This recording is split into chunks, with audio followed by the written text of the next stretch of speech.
할렐루야. 7월 27일 목요일 원포인트 큐티 가운데 오신 여러분들을 주님의 이름으로 사랑하고 축복합니다. 오늘 하나님께서 우리에게 주신 말씀은 창세기 9장 18절에서 29절까지의 말씀입니다. 창세기 9장 18절에서 29절까지의 말씀 한 목소리로 읽도록 하겠습니다. 방주에서 나온 노아의 아들들은 셈과 함과 야벳이며 함은 가나안의 아버지라. 노아의 이 세 아들로부터 사람들이 온 땅에 퍼지니라.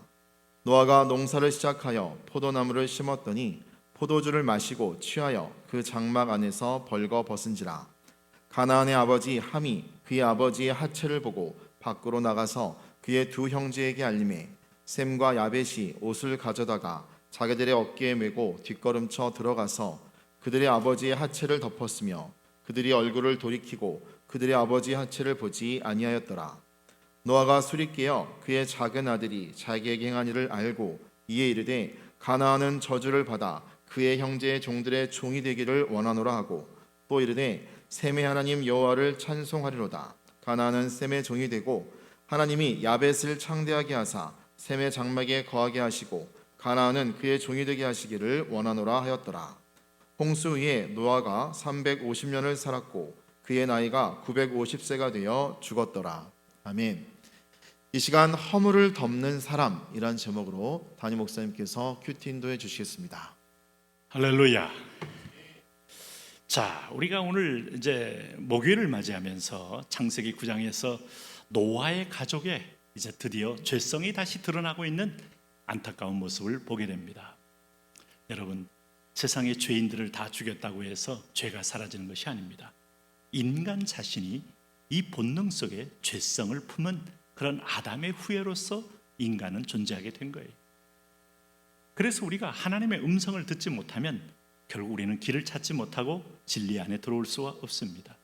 하나님의 성령의 도움이 없다면 사람은 스스로 거룩해질 수가 없는 것입니다. 오늘 여기 보시면은 18절에 방주에서 나와서 첫 번째 하나님께 예배를 드렸던 노아, 제사를 했던 노아, 하나님의 기쁨의 긍휼의 대상이 됐던 노아가 당대의 완전한 자여 의인이었던 노아, 그는 아무도 없는 이 땅에서 그는 삶을 위하여 이제 세 아들을 알고 함께 농사를 짓습니다. 여기 20절 말씀 보니까 노아가 농사를 시작하여 포도나무를 심었더니 드디어 태양이 아주 좋고 그리고 건조하고 그리고 그 노아 홍수 이후의 땅이었으니까 얼마나 풍요로운 또 유기물들이 많이 쌓였겠습니까? 포도나무 아마 잘 됐으리라고 봅니다. 또 하나님이 번성의 축복을 더하기 때문에 또 과일의 과수원의 축복 번성, 또 그것을 먹고 또 인구의 번성, 이것이 있기 때문에 하나님의 축복은 계속 이어지고 있는 거죠.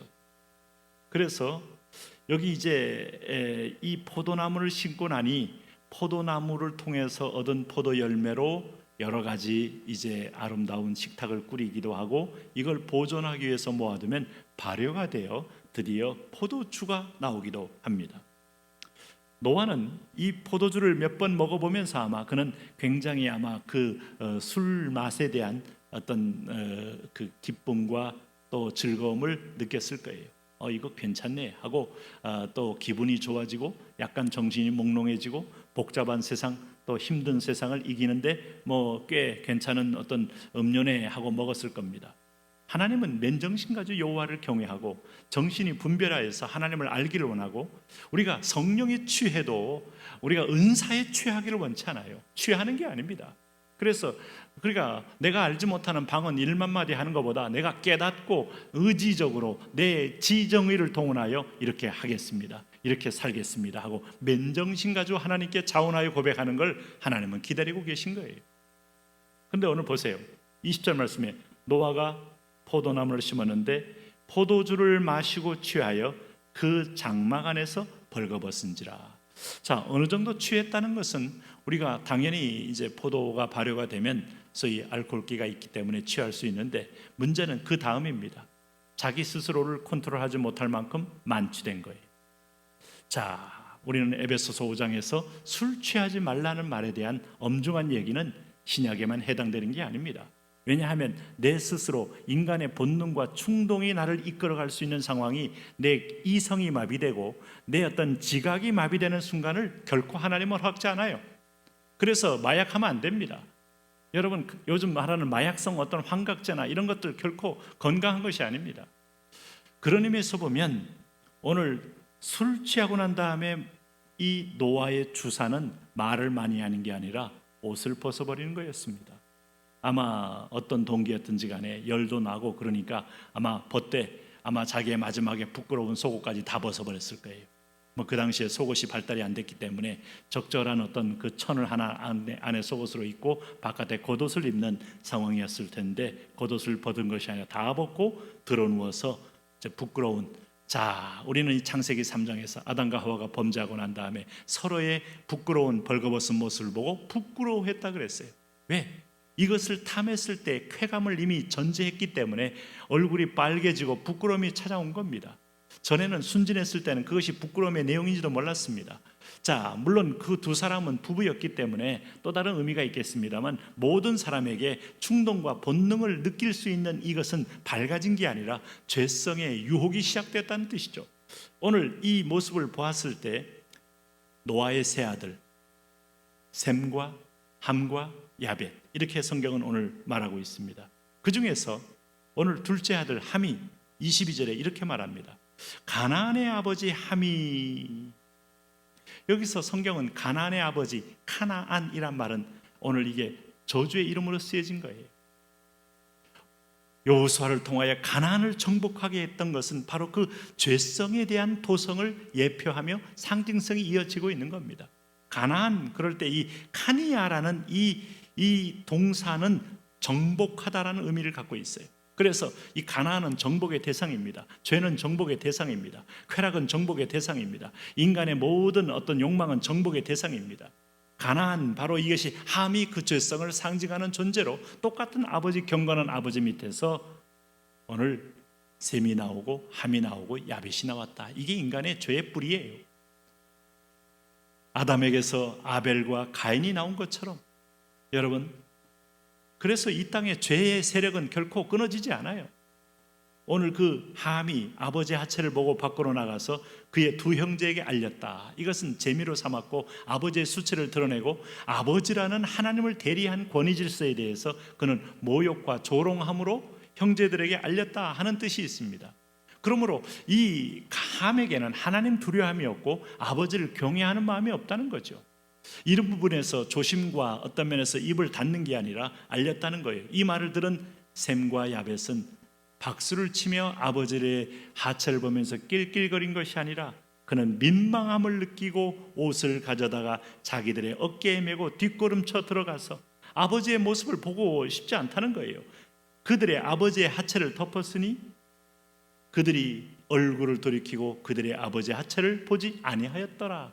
이 신중하고 이 아버지의 어떤 권위와 아버지의 어떤 면에서 보면 명예를 지키기 위한 셈과 야벳의 아주 조심스러운 행동을 보십시오. 이 권위라는 것은, 권위 주인은 사입이지만 권위는 하나님이 세운 질서입니다. 타락한 세상 속에 무엇에 권위를 둬야 될지를 아는 사람인데요. 하나님 다음에 아버지, 나를 낳으신 아버지, 이 부분에 대한 하나님이 세우신 믿음의 제사장을 그는 존중하고 있는 거예요. 그래서 그는 조용히 뒤로 들어가서 오늘도 아버지의 하체를 보지 못했다는 말을 강조하는 이유는 그는 끝까지 아버지의 명예를 지키고 아버지의 수치를 가리웠다. 이것이 참 하나님의 마음에 합당한 거예요. 이것이 하나님 마음에 합당한 거라고요. 네.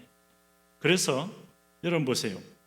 셈과 야벳이 옷을 가져다가 자기들의 어깨에 맸다는 건데 노아가 24절에 술이 깨어 그의 작은 아들이 자기의 해한 일을 알고 이르되 가나안은 저주를 받아 그의 형제의 종들의 종이 되기를 원하노라.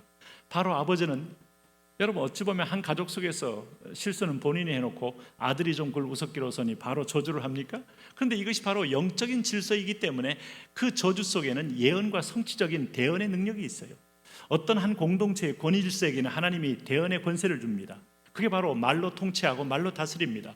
회장은 인사권이 있고 재정권이 있고, 여러분 이 권세의 이 말이 그에게 축복이 되고 긍정이 되게 만드는 건 매우 축복입니다. 비록 한나가 당대에 술 먹고 제 기능을 못했던 엘리 제사장이지만 축복을 엘리 제사장의 입을 통하여 받습니다. 매우 중요합니다. 여러분, 권위에 대해서 인정하세요. 하나님이 허락한 권위입니다. 그 사람을 보고 그 권위적인 자리까지도 모욕하지 마십시오. 하나님에 대한 도전이고 모욕입니다. 그런 가나안에게 함은 저주를 받는 거예요. 네. 그리고 오늘 이 셈과 야벳은 26절 보세요. 또 이르되 셈의 하나님 여호와를 찬송하리로다. 가나안은 셈의 종이 되고 하나님이 야벳을 창대하게 하사 셈의 장막에 거하게 하시고 가나안은 그의 종이 되게 하시기를 원하노라. 이렇게 해서 하나님이 오늘도 셈과 야벳의 종족들로 인하여 먼저 그들에게 축복과 물권과 영권과 이런 걸 위임했다는 걸 알 수 있어요. 인종의 차별을 할 수는 없지만 하나님이 우선적인 하나님의 축복의 지위를 허락한 족속들을 성경이 분명히 말하고 있는 거예요. 그러므로 여러분, 노아의 마지막 이 인생의 기록, 축복할 자를 축복하고 저주할 자를 저주하고 950세에 죽었다고 말합니다. 조용히 묵상해 보십시오.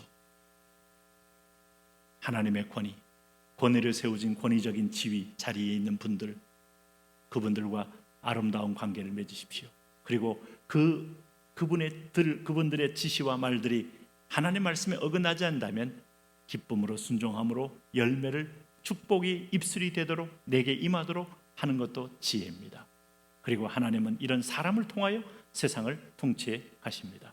하나님, 우리가 함의 자손이 아니라 셋과 야벳의 은혜의 자손되어 날마다 하나님의 말씀대로 오늘 더 치욕과 수치 있는 사람들의 연약을 가리고 긍휼을 구하는 복된 자녀들 되게 하여 주옵소서. 예수님 이름으로 기도합니다.